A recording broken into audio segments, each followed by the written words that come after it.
Assalamualaikum warahmatullahi wabarakatuh. Alhamdulillah, alhamdulillahi rabbil alamin. Assalatu wassalamu ala asrafil anbiya'i wal mursalin, sayyidina wa maulana Muhammadin. Ashhadu an la ilaha illallahul malikul haqqul mubin wa ashhadu anna Muhammadan abduhu wa rasuluhu was-sadiqul wa'adal amin. Allahumma salli wa sallim wa barik wa karim ahzanul nabil karim ihdinil lazi min jalalika wa innal lazi min jamalika wa innahu min kitabika wa tahirin wal mujahidina amma ba'du ibadullah wa itaqullah. Alhamdulillah, segala puji syukur kita panjatkan kehadirat Allah atas limpahan karunia rahmah dan hidayahnya, serta dengan izin dan ridhonya kita dapat bertemu kembali dengan saya, Guru Mursyid Syekh Nur Muhammad Buya Irwan Maulana Al-Khalidi, Pasaman, Sumatera Barat, Lubuk Sekaping, Indonesia. Dalam makom majelis zikir ma'rifatullah, kajian hakiki dari tauhid, kupas tuntas dalam wadah syiar YouTube Buya Pasaman Timur dalam naungan Yayasan Islam Hidayatul Mubarakah Indonesia. Alhamdulillah, bersalam kita tidak akan pernah terlupakan. Marilah sama-sama kita sampaikan puji dan salam kita kepada junjungan kita Nabi Allah, Nabiul Akhirul Zaman, Rasulullah Muhammad sallallahu alaihi wasallam. Atasnya kalimahnya kita kalamkan dengan membacakan Allahumma sholli ala Sayyidina Muhammad wa ala alihi Sayyidina Muhammad. Alhamdulillah, bertemu lagi dengan saya Guru Mursyid yang insya Allah selalu berbagi wawasan dan ilmu pengetahuan demi mencapai peningkatan iman dan takwa kita kepada Allah Subhanahu wa Ta'ala. Tentunya dengan kita bertolabul ilmi di majelis tolabul ilmi.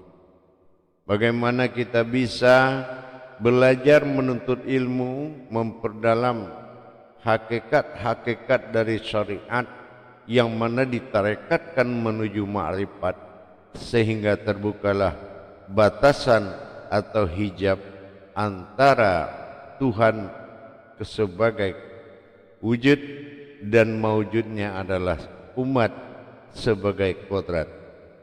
Ini insya Allah mudah-mudahan bermanfaat buat kita bersama. Adapun pada waktu dan kesempatan ini saya akan berbagi wawasan salah satu yang terpenting di dalam iman, ya, sekali lagi, yang terpenting di dalam iman, mengetahui hakikat dari menyembah dan disembah. Di dalam iman salah satu, kenapa saya bilang salah satu? Karena tingkat penyembahan itu, makom dari penyembahan itu terbagi dari 7 tingkat. 7 tingkat dalam makom penyembahan takbirnya. Pengawalan takbirnya itu ada 7 tingkat. Tapi salah satu yang harus diwaspadai yaitu tentang hukum menyembah dan disembah. Siapa betul yang menyembah, siapa yang disembah. Hakikatnya akan kita kaji pada waktu dan kesempatan ini. Para hadirin kaum muslimin dan muslimat, jamaah rahimakumullah. Hal yang perlu diperhatikan kebenaran dari perbuatan ketuhanan. Perbuatan ketuhanan dilakukan oleh iman, sementara perbuatan Tuhan dilakukan dengan ilmu. Ini ada perbedaan, hadirin. Perbedaan menjalankan ketuhanan dengan makom iman dan menjalankan Tuhan dalam penyembahan diri itu disebut dengan makom ilmu. Tidak ada lagi yang menyembah dan disembah, tetapi berdirilah sesuatu yang disembah. Ini ilmu. Tapi sekarang ini kita akan membahas penyempurnaan kata menyembah. Kata menyembah ini untuk dua kodrat tadi itu menandakan suatu perbedaan. Dikatakan menyembah dalam iman. Nah, ini harus kita paham maknanya. Dikatakan menyembah dalam kata ilmu, ini memiliki jalan yang berbeda. Di dalam makom iman, hadzihi, ya, ini ditentukan ya ayyuhallazi, ini tentang orang-orang yang beriman. Artinya sebuah makom yang ditentukan imannya dan mengimani apa yang dikerjakan. Wa an ya'buduna hadza siratal mustaqim. Memang Allah beritahu kepada semua orang yang beriman, sembahlah aku, itulah jalan yang terbaik. Wa an ya'buduna hadza siratal mustaqim. Di sini perlu digarisbawahi ma'buduni. Nah, ini hukum iman dalam penyembahan. Arti penyembahan ini ma'buduni, terpisah yang disembah dengan yang menyembah. Nah, ini memiliki dua kategori. Nah, kalau ini dibawa ke makom ilmu, maka ini akan bersekutu antara menyembah dengan yang disembah. Karena di makom iman, makom ilmu itu memiliki kodrat yang berbeda. Di makom ilmu dinamakan fa'buduni, bukan ma'budu. Nah, kita lihat di surat Al-Isra ayat 14. Ya. Fa'buduni, sembahlah aku, sama. Cuma ada kata fa. Kalau dalam iman ma'buduni. Ini perbedaan. Jadi kita lihat sekarang di makom iman. Siapa betul yang mengatakan si pelaku pembuat, si pelaku sembah dan menyembah. Nah, ini dikatakan makom ma'bud. Ya, abud. Hukumnya adalah dua, ada penyembah, ada disembah, umat dan Tuhan. Ini dalam bahasa iman. Siapa betul yang dikatakan umat, siapa yang menyembah, dan siapa betul yang dikatakan yang disembah. Ini harus jelas. Hakikat dan hakiki dari perbuatan di makom iman, kita harus tahu makom penyembah dan disembah. Karena iman memang dijalankan dengan batasan. Iman memiliki batasan untuk mengetahui ilmunya, tapi tidak dibatasi untuk mengetahui. Memang ada batasan, tetapi tidak dibatasi. Nah, di sini harus tahu bagaimana kita bisa melakukan tidak bersekutunya, laisa kamitslihi min syai'un, tidak ada yang setara dengan aku. Kalau dua, apakah nanti akan setara atau tidak? Nah, pasti kita menjadikan tidak setara. Nah, kalau dia tidak setara, maka itu namanya bersekutu. Maka diwajibkan mencari yang setara dalam hukum penyembahan. Nah, siapa yang dikatakan setara? Hanya satu, ya, satu, tidak ada duanya. Itu namanya setara. Nah, siapa yang satu dalam makom menyembah dan disembah?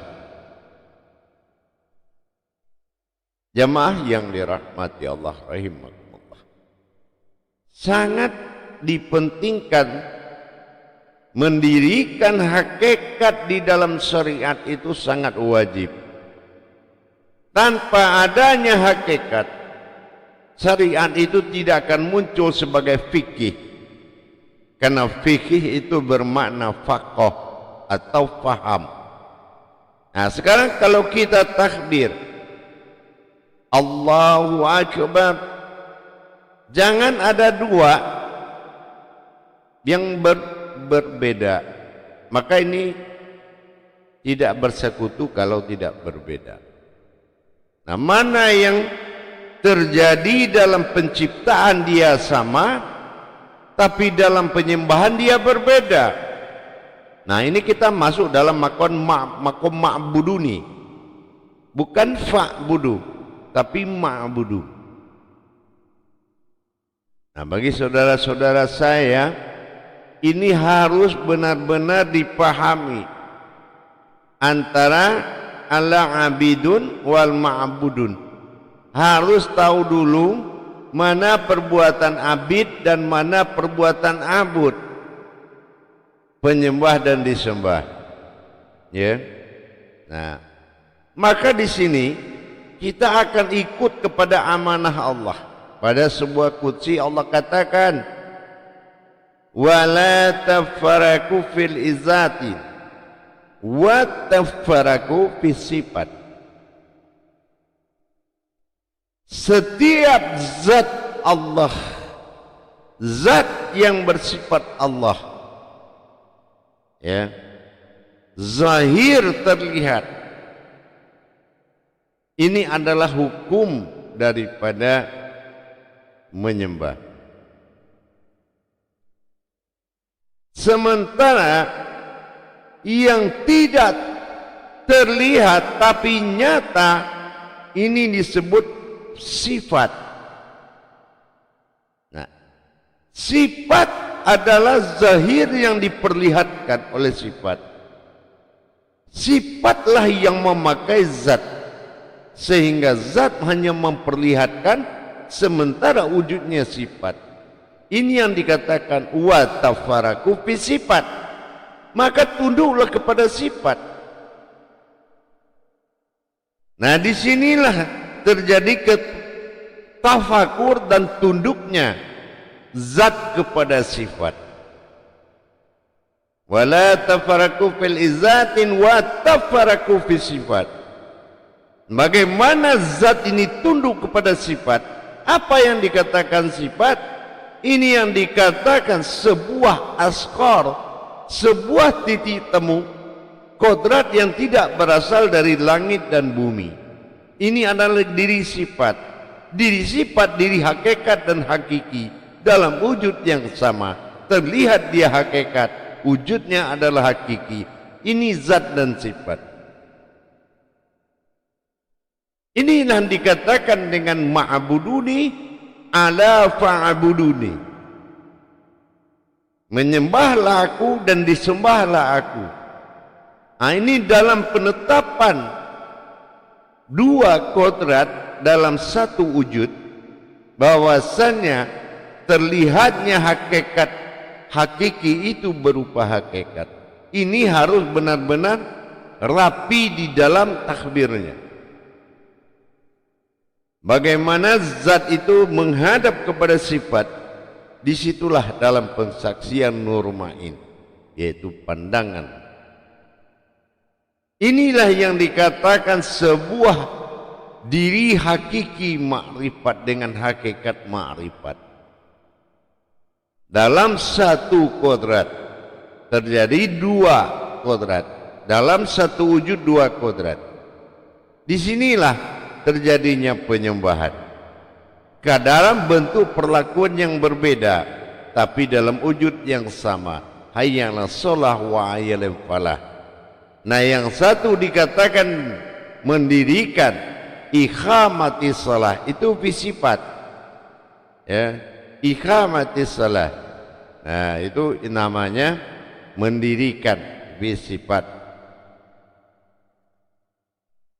Kalau kita sudah bisa memahami ifa'alu shalah, mengerjakan. Nah, ini dikerjakan oleh kodrat iman, ya, kodrat iman. Nah, ini mengerjakan. Sementara kodrat ilmu dia mendirikan. Ini yang disebut dengan dua kodrat tapi satu wujud, yang mana fi zat dan fi sifat ini adalah satu kesatuan yang harus menjadi perhatian di saat kita takbir. Jamaah yang dirahmati Allah rahimakumullah. Persoalan dari menyembah dan disembah tadi ini kembali kepada kodrat yang sempurna, yang mana dikatakan kodrat sempurna itu berdirinya penampakan zat Allah terhadap wujud dari sifatnya. Jadi sifat adalah suatu kodrat yang tidak diasali oleh langit dan bumi, sementara zat adalah kunahnya. Dan antara kunalnya adalah zat, kunahnya adalah sifat. Nah, ini yang dikatakan dua kali kun fayakun. Kunah wa'al fil kunal. Jadi dua zat, satu zat menuju sifat, meskipun itu dalam satu wujud. Ini yang dikatakan penyembahan. Kalau kita bawa ke tingkat wujud, maka tidak berlaku penyembahan. Penyembahan di makom ilmu adalah pengabdian. Pengabdian yang dilakukan oleh zat kepada sifat. Itu dalam hukum ilmu namanya menyembah. Ya. Dalam 24 jam jatuh salatnya tawaf. Shallu ala min tawaf. Tapi kalau dalam makom iman, nah ini shalawatul fil mihrab, dibutuhkan perpindahan di dalam takbir. Nah, ini wawasan seperti ini untuk perbuatan hakikat sangat penting sekali. Karena apabila seseorang merasa dia umat dan merasa Tuhan ada tapi entah di mana, ini membatalkan jalur tarekohnya. Apa tarekoh salat? Yaitu gerakan. Sudahkah kita paham yang mana dikatakan abidu al-ma'budu? Maka Allah nasihati, asyhadu an la ilaha illallah wa la na'budu bihaq. Kalau kamu memang belum memahami bagaimana tidak ada Tuhan selain Allah, wala ma'budu bihaqqin, janganlah salah menyembahnya. Jadi kalau kita tidak mengerti dengan penetapan syahadat atau kebangkitan Tuhan pada diri, maka dikhawatirkan la ma'budu bihaqqin, yaitu terjadi salah penyembahan. Nah, ini diakibatkan innani anallah, ya. Yang ini kalau di Toha, pengakuan Toha 14, sesungguhnya akulah Allah, ya. Jadi kalau sudah kita paham mana dalam penyebutan Allah sebagai kunal, mana dalam penyebutan Allah sebagai kunah, artinya apa? Penyebutan Allah sebagai Tuhan dan sebutan Allah sebagai umat. Ini juga jarang ditemui di dalam iman. tetapi pembuktiannya sangat banyak. Salah satu kita buktikan dari azan. Azan itu yang dipanggil Allah, yang menghadap Allah. Nah inilah tadi dikatakan 2 kali panggilan azan. Allah juga yang dipanggil 2 kali. Ini menandakan ada perbedaan dari kalam satu kalam tadi. Yang ada hu Allah, yang ada huwallah. Nah ini ada dia menyebut Allah, ada aku dalam sebutan Allah. Ini ada 2 kodrat. Artinya harus satu wujud terbagi 2. Ini dalam makom hukum ibadah. Kalau dalam makom hukum ilmu ada 2 dalam kodrat, ahad dan wahid, ta'ala dan ilah. Jadi ada dalam makom ilmu. Tetapi dalam makom hakiki tauhid tidak ada lagi aku dan tidak ada lagi dia, tetapi aku adalah dia dan dia itu adalah aku. Nah ini yang dikatakan tingkatan-tingkatan takbir dan termasuk tingkatan pemahaman ilmu. Jemaah yang dirahmati Allah, kaum muslimin dan muslimat rahimakumullah. Jadi kalau kita sudah bisa mendapatkan perbedaan antara 2 kodrat, yang pasti kalau kata menyembah itu sudah pasti berdampak aku di sana engkau di situ. Jadi sudah pasti berdampak 2 jalan. Tapi 2 jalan bukanlah 2 wujud. 1 wujud dalam 2 jalan. Nah disinilah terjadinya bahwasannya zat dan sifat itu sulit akan dipisahkan. Ya. Sulit sangat dipisahkan. Kenapa? Di sifat adalah menandakan asal usul, sementara zat adalah asal, sifat adalah usul. Nah sementara dalam qudsi Allah menetapkan wala tafarraqu fil izzat, ya, wa tafarraqu fis sifat. Jangan engkau tunduk kepada zat, tapi tunduklah kepada sifat. Tunduk itu sujud atau menyembah. Nah beda dengan ilmu. Kalau ilmu tidak ada lagi yang menyembah, melainkan seseorang mengabdi kepada Tuhannya. Itu yang disebutkan menyembah. Di makam tauhid hakiki juga seperti itu. Tidak ada lagi yang menyembah dan disembah, melainkan dirinya semata. Ini juga dibutuhkan perjalanan iman yang sangat kuat, yang mana tidak merusak perjalanan rohani. Jadi berbeda dengan kita menilai perjalanan rohani secara hakikat dan hakiki. Jadi dalam kodrat kata menyembah dan disembah, sebutan Allah, sebutan umat itu dimiliki oleh perbuatan zat dan sifat. Itulah artinya yang dikatakan sembah menyembah, yang mana seorang insan itu mendirikan berdirinya zat menghadap sifat. Nah ini yang dikatakan bertingkahnya aku pada sifatku sendiri, bersifat aku pada sifatku sendiri. Itu yang dikatakan dengan menyembah. Jadi dengan demikian kita sudah bisa membedakan mana yang dikatakan perbuatan menyembah dan disembah. Itu bukanlah seseorang menyembah Tuhan, tapi berdirinya zatnya Allah menuju sifatnya Allah. Jadi kalau zat dan sifat itu, itulah yang dikatakan hukum menyembah dan disembah. Yang mana yang bertakbir dengan yang telah melakukan takbir berbeda, karena dua-dua perjalanan. Pertama dikatakan if'alus, yang kedua ikamatis. Yang ikamatis mendirikan, if'alus mengerjakan. Inilah yang dikatakan 2 perkara yang akan menjadi lillahi ta'ala. Apa itu menjadi usulinya? Lillah adalah ilah Tuhan, ta'ala juga Tuhan. Ta'ala ini artinya ta itu menandakan menyembah atau ibadah. Ala ada sifat Tuhan dan ilah adalah Tuhan. Jadi mana Tuhan yang menyembah Tuhan? Nah ini yang dikatakan ta'ala kepada ilah. Ta'ala Rabbil Alamin, ilah tu ilahinas. Berbeda ilahinas dengan Rabbil Alamin, sama-sama Tuhan sekalian alam. Rabbi itu dinamakan ilah. Dikatakan dengan ta'ala adalah Tuhan dari sekalian alam. Rabb tapi ilah adalah Tuhan bagi diri. Nah ini lillahi ta'ala, makanya usolli sholat itu adalah lillahi ta'ala. Bagaimana ta'ala sifat wujud Tuhan, ilah adalah menghadap kepada wujud. Ini yang dikatakan dengan zat dan sifat. Kalau tidak zat dan sifat, tidak mungkin ada kata menyembah. Alhamdulillah para jemaah sekalian, para hadirin, insyaallah mudah-mudahan bisa bermanfaat bagi yang melakukan ibadah kepada Allah dengan makom iman dan ilmu memiliki perbedaan.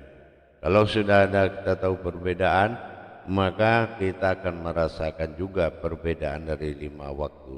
Tapi kalau kita tidak tahu perbedaan sembah menyembah, maka fungsi dari rakaat dan waktu ba'da tidak akan bisa difungsikan kalau tidak memahami siapa menyembah dan siapa disembah secara hakikat dan hakiki. Alhamdulillah, insyaallah mudah-mudahan bisa bermanfaat bagi kita semua. Alhamdulillah, mudah-mudahan bisa dilakukan supaya bisa mencapai mabrur dalam ibadah, mustajab dalam ilmu. Alhamdulillah, akhirul kalam. Wabillahi taufiq wal hidayah. Wassalamualaikum warahmatullahi wabarakatuh.